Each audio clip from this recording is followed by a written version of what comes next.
this victory, not particularly close near the end. A 75-60 win for UConn over Purdue to win the national title and take the championship trophy back to stores for the second year in a row. Let's take a look back at this calendar year and take a trip around Connecticut, starting right here in Stores, the UConn campus, the place where the Huskies roam, and at Gamble Pavilion, the UConn Hoops home. A few players aren't here anymore. You came in and almost immediately it seemed like JJ was gone. Why trade Jonquil? Well, we would love to keep her. Play basketball? Seems like a missed opportunity if you don't. I have no vertical, but I can definitely dunk. How do you not have a vertical? You're all vertical. UConn men's basketball worked all season to be the 1 seed in the East region of the NCAA tournament, to go from Brooklyn to Boston, and boy was the payoff sweet, cutting down nets in front of their fans at TD Garden. And now they're here in Arizona with just 2 games standing in their way from more net cutting. Jim Mora said fairly recently he's not a believer in momentum from game to game. He is a believer in momentum within the game. What's your theory on momentum?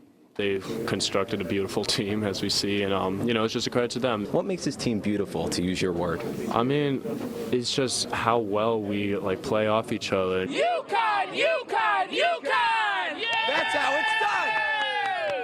All right. The energy doesn't get any better than this, guys.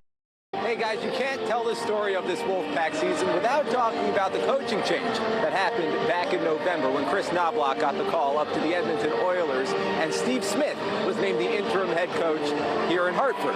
Well, fast forward now to April, and the Hartford Wolfpack have clinched a playoff spot, which is a tremendous accomplishment for Coach Smith.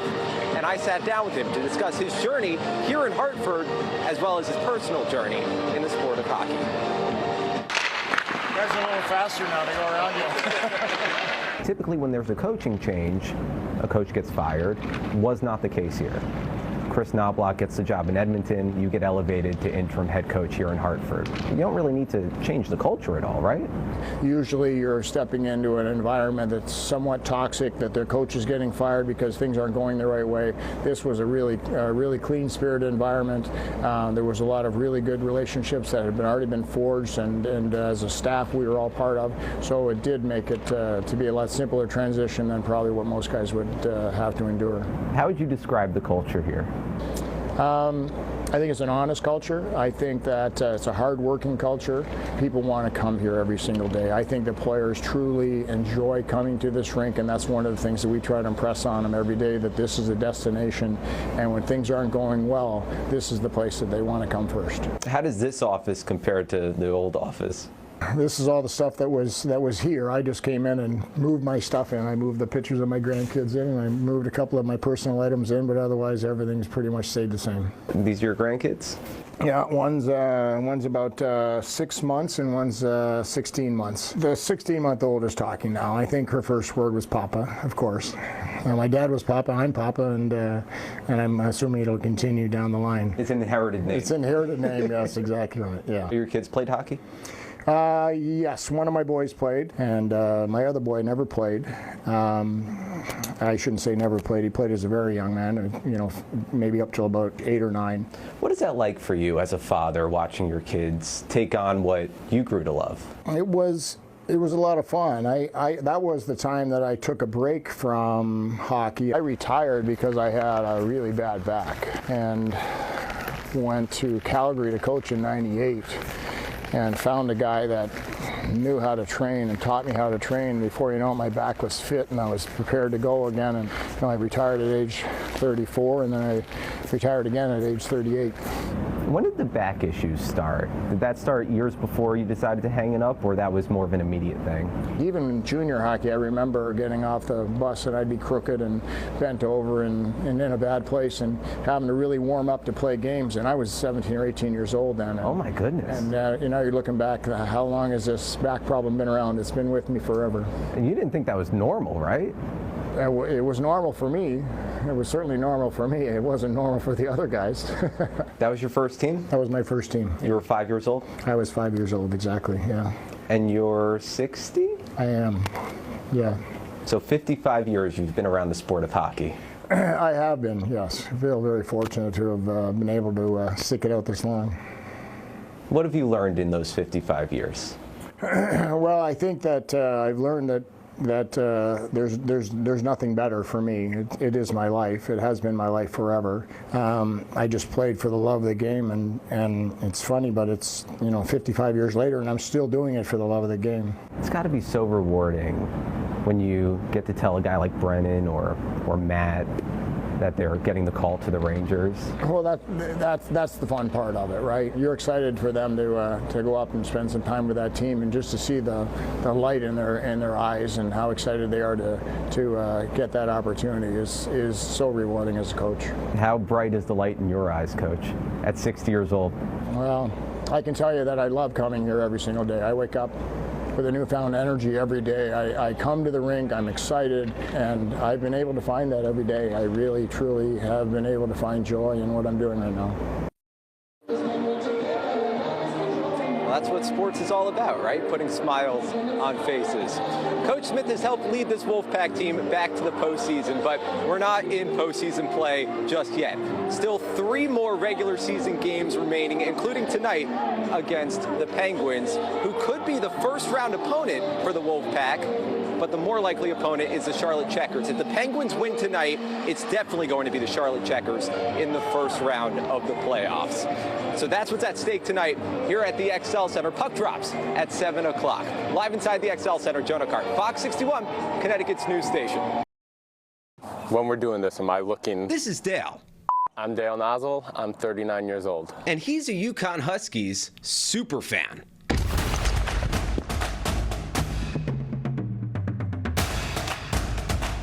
People always ask, how do you get the line so straight? Practice hand-eye coordination stuff. You don't use a level? White first on my head, blue arm first, white arm and hand, and then go back and finish the blue on the hand. And the actual paint application part is about 40 minutes. When did this whole face paint thing start, Dale? I remember having a conversation with my roommate about kind of being the biggest UConn fan there is. Whatever that conversation, there was a you won't do it, and that led me to doing full body paint with just wearing, at that time, basketball shorts.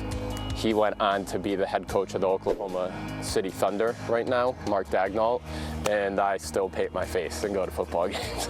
21 years later, and Dale hasn't missed a single Huskies football game at Pratt & Whitney Stadium. That's a lesson in dedication, which is fitting, because during the week, Dale Nozzle is a PE teacher at Plainville High School. 1, 2, 3, get it. Having the opportunity to impact young people to hopefully put them on a good path going forward so they can live healthy, active lives. Arms across the body. What is he like as a teacher? He's fantastic. The kids love him. He builds connections with our kids. If he's going to do something, he's going to do it 100%. And the same is true with his teaching. Dale doesn't exactly keep his second identity a secret. And that's a good thing, because with high school students, word travels fast. When I saw him, I didn't know it was him at first. And then then someone told me it was him. When I saw him at the football game, I didn't even know it was him, and I zoomed in on my camera, like, oh my God, that's Mr. Nozzle. My friend saw him, and then I zoomed in on my camera, and I took a picture, and I was like, oh my God. And it's so weird because he's in the student section too. I would never guess that was him. He's kind of famous. Yeah, it's just kind of crazy to have him as your teacher. Do you feel like a celebrity? No. At this stage of doing it, I'd rather not get a whole lot of attention in a way. At this point, it just, I don't know what I do, and just showing dedication. I'm not doing it to look at me. How long do you want to keep doing this, Dale? I want to do it till I can't. When I'm in the ground, I'm probably not going to be painted, so I guess I'll stop then.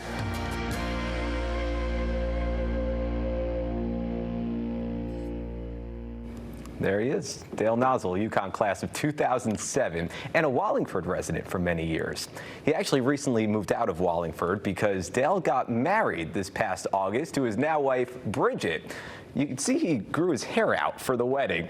Dale shaves his head and his arms for that matter for every UConn football game. He also never wears a jacket and he never sits down. So you can always see the number 6 that he wears proudly in honor and in memory of Jasper Howard, the UConn player who was tragically killed back in 2009. That was also the same year Dale last missed a football game, home or away. So the next time you're at a Huskies game, wherever that may be in the country, you can bet that Dale will be there too.